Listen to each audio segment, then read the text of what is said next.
உலகெங்கிலும் வாழும் டிஎன்டிவி தமிழ் ஊடகம் பார்வையாளர்களுக்கு அன்பு வணக்கம். சென்னையில் இந்த ஆண்டும் புயல் வந்து சென்றிருக்கிறது. பொதுவாக தமிழ்நாட்டை பொறுத்தவரையிலும் இந்த புயல் தான் தமிழ்நாட்டிற்கான மிகப்பெரிய நீர் ஆதாரம் என்பதை மறைத்துவிட்டு புயல் வந்து சென்னையை தாக்குகிறது, தமிழ்நாட்டில் பாதிப்பை ஏற்படுத்துகிறது என்பதை போல ஊடகங்களும் பத்திரிகைகளும் அறியாமையில் வந்து வழக்கம் போல எழுதி கொண்டிருக்கின்றன. இது எப்படின்னு வந்து பார்த்தீங்க அப்படின்னா, காடுகளுக்குள் சென்று வீடுகளை அமைத்துவிட்டு காட்டு விலங்குகள் குடியிருப்பு பகுதிக்குள் அட்டகாசம் அப்படின்னு நியூஸ் போடுவாங்க தெரியுங்களா, செய்தி போடுவாங்கல்ல, அதே தான். இப்போ யானைகள் வாழ்விடத்துல போய் வீட்டை கட்டிக்கொண்டு ரிசார்ட்டுகளை கட்டிக்கொண்டு சுற்றிலும் வந்து பார்த்தீங்கன்னா மின்சார வேலைகளை அமைத்துக்கொண்டு அது செல்வதற்கே வழி இல்லாமல் அதனுடைய பன்னெடுங்காலமான அதனுடைய வலசை பாதைகளை எல்லாம் தடுத்து நிறுத்தி தமது சுயநலத்திற்காகவும் சொகுசுக்காகவும் மனிதன் பயன்படுத்தி கொண்டு அவை அந்த யானைகள் அவற்றையெல்லாம் மீறி ஆத்திரத்திலும் கோபத்திலும் குடியிருப்பு பகுதிகளுக்கு நுழையும் பொழுதும் தண்ணீர் தேவைக்கு நுழையும் போதும் யானைகள் வந்து அட்டகாசம் அப்படின்னு மனசாட்சியே இல்லாமல் செய்தி வெளியிடுவதை போலத்தான் சென்னையில வந்து பார்த்தீங்கன்னா புயல் காரணமாக வெள்ள பாதிப்பு என்று செய்திகள் வெளியிடுவதும் அரசியல் கட்சிகள் இதற்கு நீங்க வந்து பார்த்தீங்க அப்படின்னா சப்பை கட்டுவதும் நடைபெற்றுக் கொண்டிருக்கிறது. கடந்த 1967ஆம் ஆண்டு முதல் திமுகவும் அதிமுகவும் தான் மாறி மாறி தமிழ்நாட்டை ஆட்சி ஆண்டு கொண்டிருக்கின்றன. இவர்கள் வந்து பார்த்தீங்கன்னா திமுக ஆளும் கட்சி ஆகும் பொழுது இது போன்ற மழை வெள்ள பாதிப்புகள் ஏற்பட்டால் அதிமுகவின் மீது குறையும், அதிமுக ஆளும் கட்சியாகின்ற போது திமுகவின் மீது குறை சொல்லியும் மக்களை மடையர்களாகவே இவர்கள் 67ஆம் ஆண்டு முதல் தொடங்கி நடத்திட்டு இருக்காங்க. இது மட்டுமல்ல, எல்லா விதமான பிரச்சனைகளிலுமே இவர்கள் இருவருமே சண்டையிடுவதை போல சண்டையிட்டுக் கொண்டு மக்களை மடைமாற்றிக் கொண்டு இவர்களே ஆட்சி அதிகாரங்களில் மாறி மாறி இருந்து கொண்டு இவர்களுடைய உறவினர்களும் அதே போல கட்சிக்காரர்கள் வந்து பார்த்தீங்கன்னா பல ஆயிரம் கோடி கொள்ளையடித்துக் கொண்டு வாழ்ந்து கொண்டிருக்கிறார்கள். ஆனால் சென்னையினுடைய அப்பாவி மக்கள் வந்து வழக்கம் போல தவித்துக் கொண்டிருக்காங்க அப்படின்னு பார்க்கிறோம். இப்ப சென்னை மாநகரம் அப்படிங்கிறது நீங்க நம்ம நினைக்கிற மாதிரி அது மிகப்பெரிய ஒரு வெட்ட வெளியான ஒரு சமமான நிலப்பரப்பே முதல்ல கிடையாது. சென்னையை பொறுத்த வரைக்கும் வந்து பார்த்தீங்கன்னா அது என்னமோ வந்து காங்கிரீட் கட்டிடமெல்லாம் கட்டுவதற்கான ஒரு சமதளமான ஒரு தரை, எந்த பாதிப்பையுமே ஏற்படுத்தாத ஒரு மிகப்பெரிய மேடான ஒரே ஒரு சமவெளி தரை தான் வந்து பார்த்தீங்கன்னா சென்னை மாநகரம். இப்போ வந்து சென்னை மாநகரம் அப்படிங்கிறது வந்து பார்த்தீங்கன்னா கிட்டத்தட்ட சென்னையினுடைய மாநகராட்சி பகுதியே நீங்கள் வந்து 60 கிலோமீட்டர் சுற்றளவுக்கு வந்துருச்சு. அதுவும் சென்னை மாநகர காவல்துறையினுடைய சுற்றளவு 65லேருந்து 70 கிலோமீட்டர் சுற்றளவுக்கு வந்து பெரிய வட்டமாக இப்பொழுது சென்னை அமைஞ்சிருச்சுன்னு பார்க்கிறோம். நானெல்லாம் 2000 ஆண்டுகளில் சென்னை போன போது சென்னையினுடைய முதலாக சென்னை சென்று அங்கே வந்து கிட்டத்தட்ட 25 ஆண்டுகள் அந்த இடத்துல வாழ்ந்திருக்கோம். நம்ம இது போல பல புயல்களை நேரடியாக நம்ம சந்திச்சிருக்கோம்.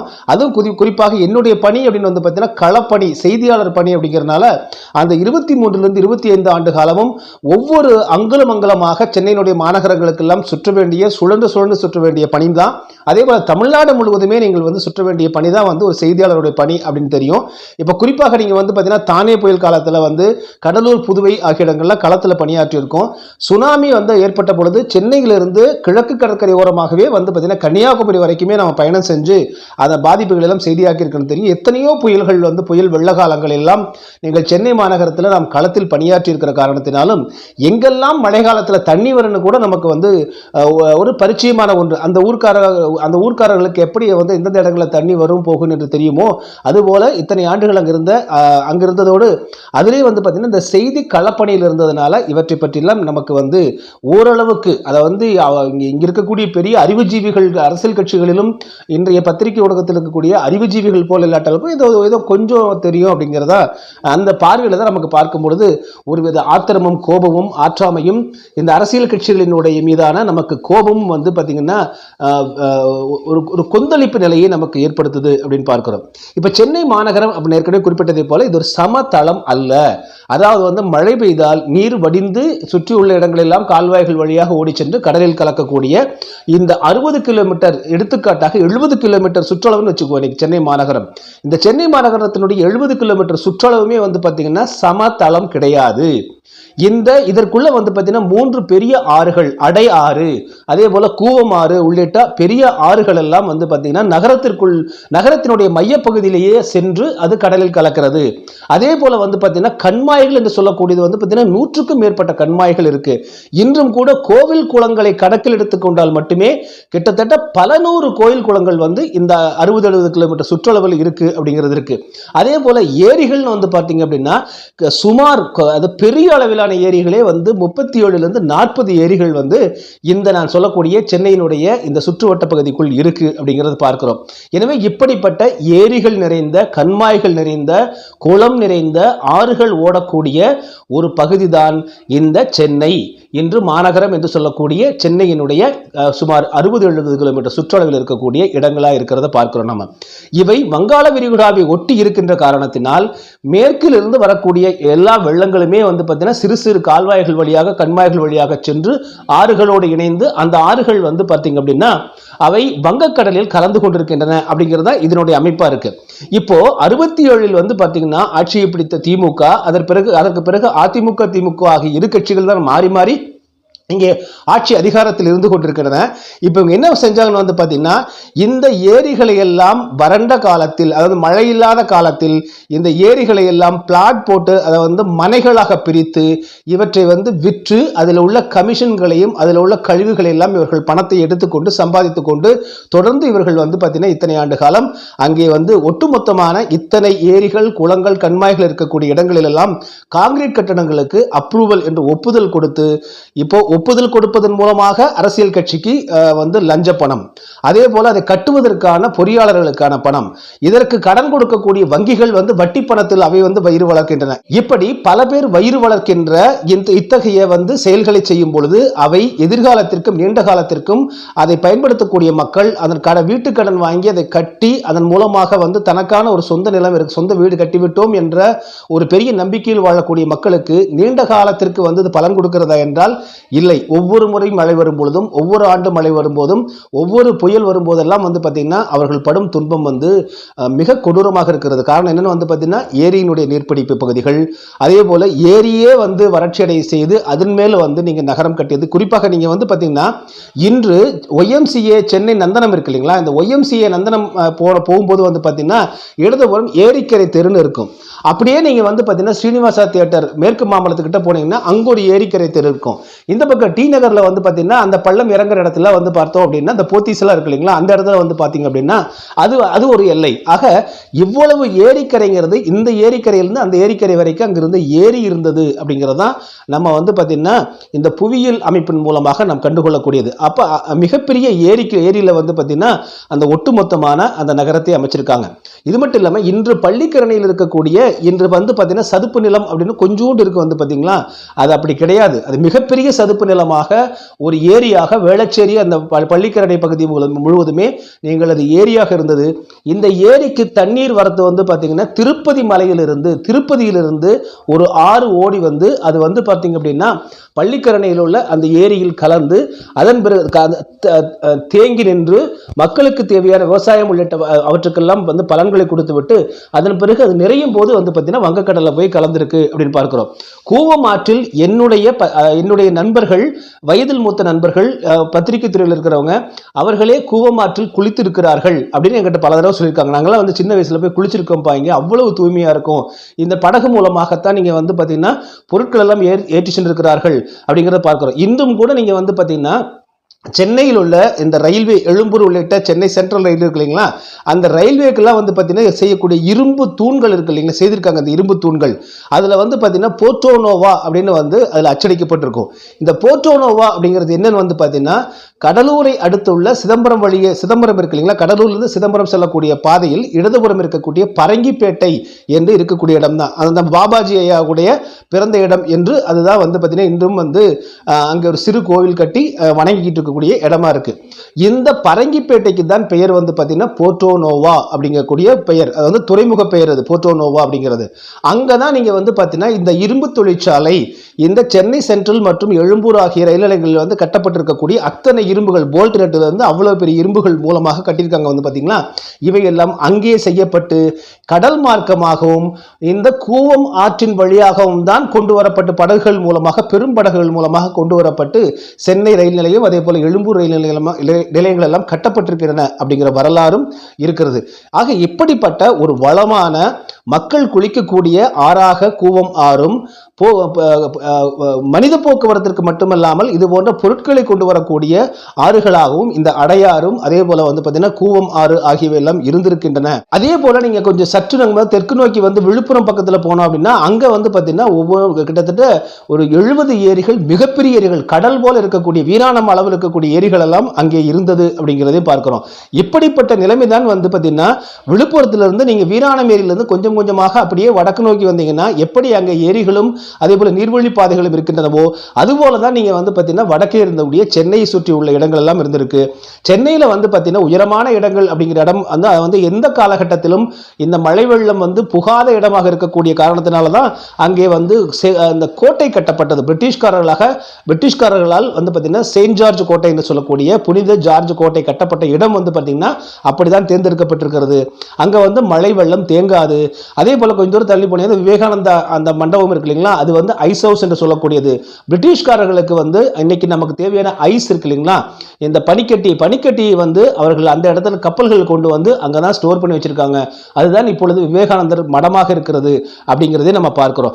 இவையெல்லாம் நீங்க வந்து பார்த்தீங்கன்னா ராயபுரத்தில் தொடங்கி அப்படியே கடற்கரை ஒட்டி வரக்கூடிய பாரிஸ் சென்ட்ரல் ரயில் நிலையம் உள்ள இடம், அதன் பிறகு அப்படியே நீங்க வந்து பார்த்தீங்கன்னா திருவல்லிக்கேணிக்கு பிறகு வந்து பார்த்தீங்கன்னா செயின்ட் ஜார்ஜ் கோட்டை, திருவல்லிக்கேணி, அப்புறம் மயிலாப்பூர்னு கிட்டத்தட்ட நீங்க வந்து இந்த அடையாறு எம்ஜிஆர் ஜானகி அம்மாள் கல்லூரி வரைக்கும், அதற்கு முன்னாடி வந்து பார்த்தீங்கன்னா இன்றைய சன் டிவி இருக்கக்கூடிய இந்த எம்ஆர்சி நகர்லாம் இருக்கு இல்லைங்களா, அது வந்து பார்த்தீங்கன்னா கியூபிள் ஐலாண்ட் என்று அழைக்கப்பட்ட ஐலாண்டா இருக்கு. எனவே படகு போக்குவரத்து வந்து மிக அருமையாக இருந்த ஒரு வளமான ஒரு பூமியாகத்தான் இந்த சென்னை மாநகரம் வந்து இத்தனை கிட்டத்தட்ட 40 ஏரிகள், 3 பெரிய ஆறுகள், 100க்கும் மேற்பட்ட கண்மாய்கள், பல நூறு குளங்களை கொண்ட பகுதியாக இருந்தது. அங்கே இந்த பேராசை காரணமாக இடத்தை விற்று அந்த கமிஷனை வந்து வாங்கி வயிறு வளர்த்து வாழ வேண்டும் என்கிற இந்த பேராசையின் காரணமாக திமுக அதிமுக 2 கட்சியினர் வந்து பார்த்தீங்கன்னா அந்த இடங்களுக்கெல்லாம் இப்போ வந்து என்ன ஆச்சு அப்படின்னா, இது சொல்லும் போது எனக்கு நினைவுக்கு வருது. இப்போ திருப்பதியிலிருந்து வந்து கொண்டிருக்கக்கூடிய ஆறை அங்கங்க வந்து தடுத்து வந்து சென்னை நகரத்துக்குள்ளேயே அந்த ஆறு வராம பண்ணி இப்பொழுது அப்படி ஒரு ஆறு இருந்ததற்கான எந்த அடையாளம் இல்லாமல் செய்து பள்ளிக்கரணை பகுதிக்கு வந்து தண்ணீர் வரத்தை கொஞ்சம் கொஞ்சமாக சுருக்கி அது ஒரு சிறு ஒரு சதுப்பு நிலமாக மாற்றி அந்த இடத்துல குப்பைகளை கொண்டு டம்ப் பண்ணக்கூடிய இடமாக அதை மாற்றி அதன் பிறகு வந்து பார்த்தீங்கன்னா அந்த இடத்தை கொஞ்சம் கொஞ்சமாக தண்ணீரே நிற்காத அளவிற்கு அதை வந்து சமன்படுத்தி அதை சுற்றியுள்ள இடங்கள் எல்லாம் நீங்கள் மனைகளாக பிரித்து அவற்றை விற்று அதன் மூலமாக பல ஆயிரம் கோடி சம்பாதித்தவர்கள் தான் இந்த திமுக அதிமுக ஆகிய 2 கட்சிகளைச் சேர்ந்தவர்கள் அப்படிங்கிறது பார்க்கிறோம். இப்படி ஒவ்வொரு நீர் ஆதாரத்தையும் மண்ணை போட்டு மூடுவதும் அதே போல அதற்கு தண்ணீர் வரக்கூடிய அந்த பாதைகளை எல்லாம் அடைத்து வறட்சியை செய்து அந்த வறண்ட இடத்தை வந்து இதுதான் நல்ல இடம் என்று, ஏன்னா சென்னைக்கு வரக்கூடியவங்க சென்னையை சேர்ந்திருக்கக்கூடிய பூர்வீகமாக இருக்கக்கூடியவங்களுக்கு அந்த இடமெல்லாம் தெரியும். ஆனால் நீங்க கிட்டத்தட்ட 2000க்கு பிறகு வந்து பார்த்தீங்க அப்படின்னா 1.5 கோடி பேர் போய் அமர்ந்து வீடு கட்டினால் எப்படி இருக்கும் அப்படிங்கிறதான். ஒரு 100 பேர் செல்லக்கூடிய பேருந்தில் 250 பேர் போனா எப்படி இருக்கும்? அதுதான் இன்னைக்கு சென்னை மாநகரத்தினுடைய நிலையா இருக்கு. அதுவும் ஒரு நான் ஏற்கனவே குறிப்பிட்டதை போல சமதளமாக இருந்து அந்த இடத்துல தான் இவங்க கட்டியிருந்தாங்கன்னா தவறே கிடையாது. ஆனால் இப்படி நீர்வழி பாதைகளிலும் ஏரிகளிலும் அதே போல வந்து குளங்களிலும் ஆறுகளெல்லாம் நீங்க வந்து கொஞ்சம் கொஞ்சமாக அவற்றை சீரழித்து அதை பூரா வந்து பார்த்தீங்கன்னா செயற்கையான சமவெளி பாதையை சமவெளியாக உருவாக்கி அதன் மீது மனைகளை போட்டு பல கோடி ரூபாய்க்கு கமிஷன் வாங்கி அரசியல்வாதி கமிஷன் ஏற்கனவே குறிப்பிட்டதை போல அரசியல்வாதி கமிஷன் கிடைச்சிடும், வீடு கட்டுற பொறியாளர்களுக்கு அவங்களுக்கு வந்து ஊதியம் கிடைச்சிடும், கடன் கொடுக்கக்கூடிய வங்கிகளுக்கு வட்டி கிடைச்சிடும். ஆனால் அவர்களெல்லாம் வாங்கிவிட்டு அவர்கள் எங்கெங்கோ போயிடுவாங்க அல்லது அவர்கள் வசதியான கோடீஸ்வர வாழ்க்கை வாழ்ந்துருவாங்க. ஆனால் அந்த காலகாலத்திற்கு வந்து மாதம் இந்த இஎம்ஐ கட்டிக்கொண்டு இந்த வீட்டு கடனை அடைபட்டு கொண்டிருக்கக்கூடியவர்கள் வந்து பார்த்தீங்கன்னா இது போன்ற மழைக்காலங்களில் ஏரிகளுக்குள் தான் வாழ்கிறோம் என்பதை அவர்கள் புரிய தொடங்கும் போதுதான் அவர்களால் அதிலிருந்து மீள முடியாத இருக்கும். ஆக இத்தனை பல லட்சக்கணக்கான மக்களை இப்படி ஏமாற்றி அந்த சென்னை மாநகரம் என்கிற அந்த மாநகரத்தில் செயற்கையான மாநகரத்தில் எந்த விதமான திட்டமிடலும் இல்லாமல் இவர்கள் இப்படி முழுவதுமாக நீர்வழி பாதைகளின் மீது கான்கிரீட் காடுகளை உருவாக்கிய காரணத்தினாலும் ஆண்டுக்கு ஆண்டு இந்த கட்டிடங்கள் பெருகிக் கொண்டே இருக்கின்ற காரணத்தினாலும் இவற்றினுடைய கழிவுநீர் மற்றும் அதே போல மழைநீர், அதிகப்படியான மழைநீர் எல்லாம் அவை முறையாக கால்வாய்களில் கொண்டு சென்று கடலில் கலப்பதற்கான எந்த ஏற்பாடுகளையும் இவர்கள் செய்ய முடியாத காரணத்தினால என்ன காரணம் அப்படின்னு வந்து பார்த்தீங்கன்னா, ஏற்கனவே குறிப்பிட்டது, இயற்கையாக நீர்வழி இடங்களாக இருந்த சென்னை மாநகரத்தையே நீங்க பூரா காங்கிரீட் கட்டடம் கோல் போட்டு நிரப்பிட்டீங்க அப்படின்னா மழை காலத்தில் நிரம்பி சுற்றுவட்டார பகுதியில் பெய்யக்கூடிய அதிகப்படியான மழை என்ன ஆகும்? கடலுக்குள் செல்வதற்கு ஊருக்குள் வந்துதான் செல்லக்கூடிய நிலைமை தான் ஏற்படும். அதுதான் நான் ஏற்கனவே குறிப்பிட்டதை போல யானை வாழ்விடத்தில் சென்று நாம் மின்சார வேலிகளை போட்டு மடக்கி நம்ம வந்து சொகுசுக்காகவும் திமிருக்காகவும் அகங்காரத்திற்காகவும் வாழ்ந்து கொண்டு அந்த யானைகள் உள்ளே வரும் பொழுது மனித வாழ்விடத்தில் யானைகள் அட்டகாசம் என்று சொல்வதைப் போல இந்த வெள்ளம் இயற்கையாக மழை வெள்ளம் அதே போல நீர் வெள்ளம் எல்லாம் வந்து கொண்டிருக்கக்கூடிய இடத்தை ஆக்கிரமித்து அது தற்பொழுது உள்ளுக்குள்ளே வந்து மக்களுக்கு வந்து அநீதி இழைத்துக் கொண்டிருக்கிறது என்று மழையையும் தண்ணீரையும் குறை சொல்லும் அளவிற்கு நாம் மறத்து போன ஒரு வந்து மனிதன் என்று சொல்வதற்கு கூட எந்த ஒரு இலக்கணம் இல்லாத மனிதர்களாக இந்த சென்னை வாழ் மக்களை மாற்றி வைத்திருப்பது வேறு யாரும் இல்லை, இந்த திமுக அதிமுக ஆகிய இரண்டு அரசியல் சுயநல கட்சிகள் தான். அப்படிங்கிறதுல எந்த மாற்று கருத்துமே கிடையாது. இயற்கை வளங்களை சுரண்டி நீங்கள் வந்து இப்படி ஏமாற்றினால் அந்த இயற்கை அது ஒருபோதும் இதை வந்து நீங்கள் வந்து விட்டுவிடாது. இயற்கையை மீறி எந்த அரசியல்வாதியாலும் எதுவும் செய்துவிட முடியாது. உலகத்தில் உள்ள எல்லா வல்லரசு நாடுகளெல்லாம் ஒன்று சேர்ந்தாலும் கூட ஒரு கண்ணுக்கு தெரியாத கொரோனா என்கிற அந்த கோவிட் வைரஸை வந்து எதிர்க்க துணிவில்லாத முதுகெலும்பில்லாத இந்த அணுகுண்டுகளை வைத்திருக்கக்கூடிய இந்த ஆட்சி அதிகாரத்தை கையில் வைத்திருக்கக்கூடிய உலக நாடுகளைப் போலத்தான் நீங்கள் இயற்கைக்கு எதிராக யாரும் எந்த விதமான ஒரு சிறு துரும்பை கூட ஆட்டிவிட முடியாது. ஆட்சி அதிகாரத்தில் இருக்கும்போது தங்களிடம் அடிமைகளாக இருக்கக்கூடிய அதிகாரிகளையும் கட்சிக்காரர்களையும் தொண்டர்களையும் மக்களை வேண்டுமானால் மிரட்டலாம், வளைக்கலாம். ஆனால் இயற்கையை ஒன்றுமே செய்ய முடியாது என்பதைத்தான் மீண்டும் நிரூபித்திருக்கிறது. இந்த சென்னை மழை இவர்கள் அதிமுக திமுக இரண்டு பேரும் தங்களுக்குள் சண்டையிட்டுக் கொள்வதைப் போல நடித்துக் கொண்டிருப்பார்கள். ஆனால் இந்த குற்றத்திற்கு இந்த இருவருமே காரணம். சின்ன எடுத்துக்காட்டை மட்டும் நான் சொல்லி நிறைவு செய்கிறேன். கோயம்புத்தூர் பக்கத்தில் குறிப்பாக திருப்பூர் மாவட்டம் பல்லடத்தில் இருக்கக்கூடிய வனம் அறக்கட்டளை என்கிற ஒரு அமைப்பு, அவங்க வந்து பார்த்தீங்க அப்படின்னா திருப்பூரில் உள்ள பல்வேறு நிறுவனங்களைச் சேர்ந்த அதனோட உரிமையாளர்கள் எல்லாம் சேர்ந்து அவர்கள் வந்து இந்த சிஎஸ்ஆர் ஃபண்டு இருக்கும், அதை வந்து அவர்கள் வீண் செய்யாமல் அதை மிகச்சரியாக பயன்படுத்த வேண்டும் என்று சொல்லி 6 லட்சம் 7 லட்சம் மரங்கள் இது வரைக்கும் நட்டிருக்காங்க.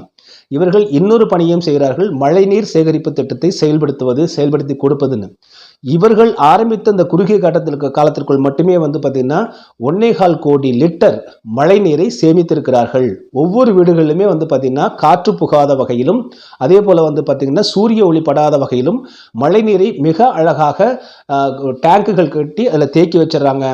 இவ்வாறு சூரிய ஒளியும் வெளிக்காற்றும் படாமல் இருந்தால் மழைநீர் 5 ஆண்டுகள் ஆனாலும் கூட கெடாது. அதிலிருந்து எந்த விதமான புழு உள்ளிட்ட பாக்டீரியாக்களும் உற்பத்தியாகாது என்பதுதான் மழை நீரினுடைய சிறப்பு அம்சம். உலகத்தில் மழைநீரை எந்த ஒரு விஞ்ஞானியாலும் உலகத்தினுடைய எந்த ஒரு லெபார்டரியிலேயே வந்து நீங்கள் அதை தயாரிக்க முடியாது. அப்படி இயற்கையாக கிடைக்கக்கூடிய மழைநீரை மிகச்சரியாக சூரிய ஒளியும் காற்றும் புகாமல் வைத்திருந்தால் 5 ஆண்டுகள் கெடாமல் இருக்கும். அதை நாம் குடிக்கவும் பயன்படுத்தலாம், உணவுக்கும் பயன்படுத்தலாம், பல்வேறு நமக்கு வழக்கமான பொருளுக்கும் பயன்படுத்திக் கொள்ளலாம்.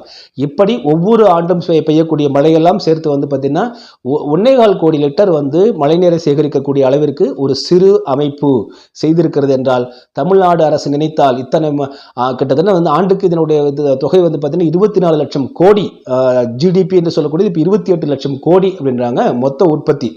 ஆக 28 லட்சம் 30 லட்சம் கோடி ரூபாய் புரளக்கூடிய தமிழ்நாடு அரசினால் இந்த மழைநீரை வந்து முறையாக சேமிக்க முடியாதா, அல்லது கழிவுநீர் கட்ட முடியாதா, அல்லது முறைப்படுத்த அதை வந்து இந்த கட்டடங்கள் கட்டுவதற்கு அனுமதி கொடுக்கும் பொழுது இதெல்லாம் ஏறி எதிர்காலத்தில் அதிகமாக வந்து போனோன்னா பஸ்ட் அவுட் ஆகி வெடிச்சிடும் இந்த இடம் அப்படிங்கிறது அது சொல்ல தெரியாதா? ஆட்சிகள் மாறி மாறி வந்தாலும் காட்சிகள் மாறாமல் இருந்து கொண்டு சுயநலத்திற்காக அங்கே மக்களை வதைப்படுத்தி கொண்டிருக்கிறது. இது இன்னும் இதனுடைய இன்டென்சிட்டி அதிகம் ஆக ஆக இன்னும் இயற்கை மழை பொழிவு மேலும் அதிகரிக்க இதனுடைய இப்பொழுது பார்க்கக்கூடியது 10 விழுக்காடு விளைவுதான். இன்னும் இதே போல இந்த அரசுகள் மெத்தனமாகவும் சுயநலமாகவும் பணம் தான் முக்கியம், சுரண்டுவதுதான் முக்கியம் என்றிருந்தால் வருங்காலத்தில் அங்கு இருக்கக்கூடிய 1.5 கோடி மக்களும் பாதிக்கப்படுவார்கள் என்பதுதான் உண்மை. மீண்டும் மற்றொரு காலையில் உங்களை சந்திக்கிறேன். அதுவரை நன்றி, அன்பு, வணக்கம். டிஎன்டிவி தமிழ் ஊடகம், தனித்துவமான தமிழ் ஊடகம். இப்போதே சப்ஸ்கிரைப் செய்யுங்கள் உங்கள் டிஎன்டிவி தமிழ் ஊடகம் யூடியூப் சேனலை.